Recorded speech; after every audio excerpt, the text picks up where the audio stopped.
여러분 반갑습니다. 좋은 아침입니다. 수요일이네요. 7월 5일 우리에게 주신 하나님의 말씀 디도서 마지막 부분입니다. 3장 8절부터 15절까지 말씀 함께 살펴보겠습니다. 이 말이 mit보도다. 원하건대 너는 이 여러 것에 대하여 굳세게 말하라. 이는 하나님을 믿는 자들로 하여금 조심하여 선한 일을 힘쓰게 하려 함이라. 이것은 아름다우며 사람들에게 유익하니라. 그러나 어리석은 변론과 족보 이야기와 분쟁과 율법에 대한 다툼은 피하라. 이것은 무익한 것이요 헛된 것이니라. 이단에 속한 사람을 한두 번 훈계한 후에 멀리하라. 이러한 사람은 내가 아는 바와 같이 부패하여 스스로 정죄한 자로서 죄를 짓느니라. 내가 아데마나 두기고를 네게 보내리니 그때 네가 급히 니고볼리로 내게 오라. 내가 거기서 겨울을 지내기로 작정하였노라. 율법 교사 세나와 및 아볼로를 급히 먼저 보내어 그들로 부족함이 없게 하고 또 우리의 사람들도 열매 없는 자가 되지 않게 하기 위하여 필요한 것을 준비하는 좋은 일에 힘쓰기를 배우게 하라. 나와 함께 있는 자가 다 내게 문안하니 믿음 안에서 우리를 사랑하는 자들에게 너도 문안하라. 은혜가 너희 무리에게 있을지어다. 아멘. 하나님의 말씀입니다. 한 번 더 읽으시면서 묵상하시겠습니다.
다산정약용이라는 분이 이런 말을 했습니다. 좋은 사람 되려다 쉬운 사람 되지 말라.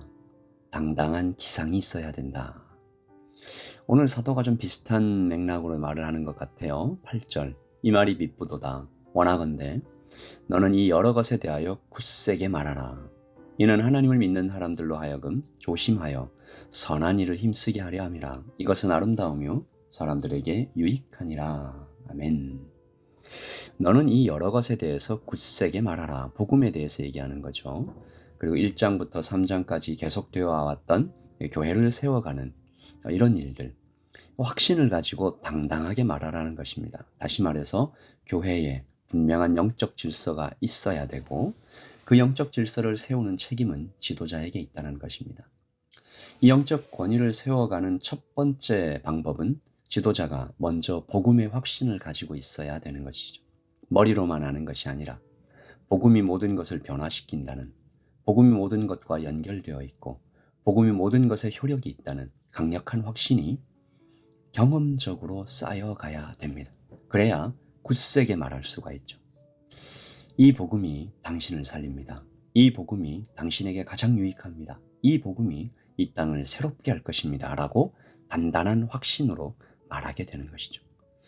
교회의 영적 질서는 그러므로 역시 복음에서 오는 것이죠. 교회의 영적 질서는 상명하복의 질서 아닙니다. 하이라키, 계급적인 공포를 베이스로 한 그런 질서 아닙니다. 따뜻한 영적 권위가 교회에 분명하게 세워져야 하는 것이죠. 그래야 오늘 말씀 믿는 자, 하나님을 믿는 자들로 하여금 조심하여 성도들이 그러니까 악에서 떠나 선한 일을 향해서 나아가게 되죠. 여기서 선한 일은 두 가지를 뜻합니다. 바른 복음과 또 실제적으로 착한 일로 봉사하는 것이죠. 다시 말해서 교회 안에 지도자의 영적 권위가 바르게 작동하면 영적으로는 성도들이 거짓 교사들의 이단적인 가르침에서 떠나게 되고 그리고 세상적으로는 성도들이 지역사회에 선한 영향력을 끼치게 되는 것이죠. 사도가 이것이 아름답다라고 말합니다. 이것이 사람들에게 유익하다라고 얘기하죠. 영적 질서가 올바로 세워지는 바른 교회 되기를 예수님의 이름으로 축복합니다.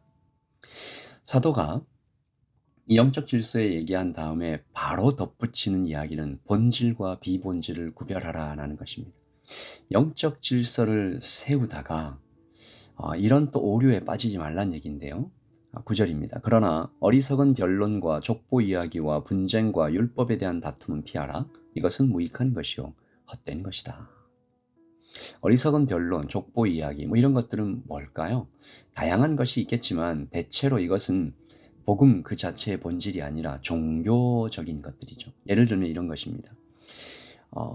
중세의 어떤 학자들이 성직자들의 옷은 어떤 디자인이 좋은가 이런 걸로 막 써왔대요.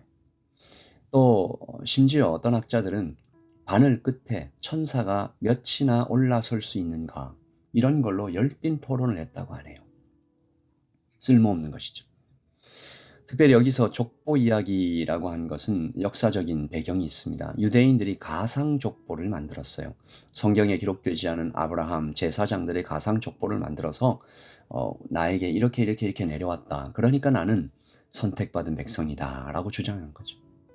율법에 대한 다툼은 이게 그 제사에 관한 것이죠. 안식일, 할례, 정결의식, 끊임없는 논쟁이 일어나는 것입니다. 결국 이런 것들이 그레데 교회를 큰 혼란에 빠지게 만든 것이죠. 사도가 말합니다.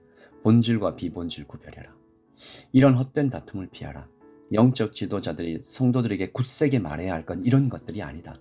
무익하다. 쓸모없는 것이다. 지금도 교회가 종교화되어 가는 것을 극도로 조심해야 합니다. 성령께서 자유롭게 일하실 수 있도록 우리는 본질, 즉 복음만을 붙잡고 다른 모든 것에 대해서는 오히려 사랑하고 열어주고 품어야 될 것이죠. 예배의 형식이 어떤 것일지, 또 예배에 오는 복장이 어떤 것인지 다 비본질 것이죠. 이런 것들은 다 사랑으로 품을 수 있는, 교회는 사랑으로 대표되는 공동체여야 한다는 것입니다. 하지만 그러나 역시 사도가 강력하게 다루어야 할 한 가지는 빼놓지 않습니다. 10절이죠. 이단에 속한 사람을 한두 번 훈계한 후에 멀리하라. 11절. 이러한 사람은 내가 아는 바와 같이 부패하여 스스로 정죄한 자로서 죄를 짓느니라. 여기서 말하는 이단은 지금의 이단을 포함하지만 조금 다릅니다. 신학적으로 영적으로 악한 영에 속한 사이비인들도 포함하죠. 하지만 NIV에서는 나누는 사람, divide people, RSB에서는 당을 지어 싸우는 사람, man who is factious 라고 번역될 정도로 이렇게 교회를 자꾸 분열시키는, 자기 생각을 고집하면서 그리스도의 몸인 교회를 찢어서 파괴하는 그런 사람들을 이야기합니다. 이런 사람들에게 사도가 아주 단호하죠. 한두 번 훈계한 후에 멀리하라. 뭘로 훈계하는 걸까요? 복음이죠. 기록된 하나님의 말씀입니다. 성령께서 빛을 비춰주시는 영감된 말씀이죠. 그리고 거기에 사랑을 담는 것입니다. 간곡히, 절절히, 사랑으로 대면하여 훈계하라. 그러나 그렇게 한두 번 얘기해도 듣지 않으면 멀리하라. 공동번역에서는 관계를 끊으라라고 굉장히 강하게 번역되어 있는데 어쩌면 이 말씀을 듣고 이 사도 바울이 참 매정하다, 독하다. 아닙니다. 제가 사도의 마음을 다 안다 할 수 없지만 어떤 목사님의 표현처럼 수천의 성도가 있어도 한 명의 성도가 떠나면 그 사람 때문에 잠을 이루지 못하고 아픈 것이 목자의 마음이다 하는데 정말 그렇습니다.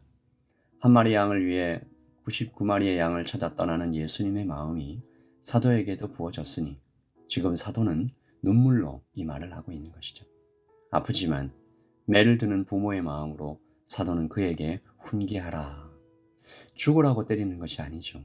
아프게 때려 죄를 깨닫고 얼른 돌아오라 라는 것입니다. 내가 사람에게 좋게 하랴, 하나님께 좋게 하랴는 하나님의 질문에 그러므로 제대로 대답하지 않았다면 대면하여 훈계는 할 수 없는 것이죠. 오늘 말씀으로 디도서를 마칩니다. 다시 한번 좋은 리더가 교회에 세워지기를 기도하는 것이죠. 굳세게 말하며 본질을 붙잡고 모든 일에 오직 그리스도만 주인 되시도록 몸을 낮추는 그런 리더들이 이 땅 구석구석 교회마다 직장마다 가정마다 세워지기를 예수님의 이름으로 기도합니다. 하나님의 빛이 환하게 비추기를 소원합니다. 여러분 기도하고 하루를 시작하겠습니다. 하나님, 변하지 않는 진리, 본질, 복음에 대해서는 굳세게 말하는 영적 지도자들을 세워주십시오. 이단의 가르침에 현혹되지 않고 교회를 분열하는 어떤 시도들에 강하게 대적하는, 그러나 그 모든 것들을 사랑으로 행하는, 비본질은 사랑으로 품고 오히려 손해보는 그런 지도자들을 교회에 세워주십시오. 오직 그리스도만 주인 되시도록 몸을 낮추는 겸손한 리더들을 교회마다, 직장마다, 가정마다 세워주십시오. 하나님, 이것으로 이 땅을 변화시키는 라이트 처치가 되기를 소원하고 소원합니다. 주님, 이 기도에 응답하여 주시옵소서. 하나님 감사합니다. 오늘을 시작하는 우리 모든 성도들, 날씨가 차갑고 또 여러 가지 어려운 일이 있지만 그 마음에 하나님 아버지의 사랑과 교훈과 또한 위로와 평안이 부어지기를 소원합니다. 감사합니다. 예수님의 이름으로 기도합니다. 아멘. 여러분, 오늘도 예수님 안에서 평안하십시오. 하나님의 사랑을 전합니다. 샬롬.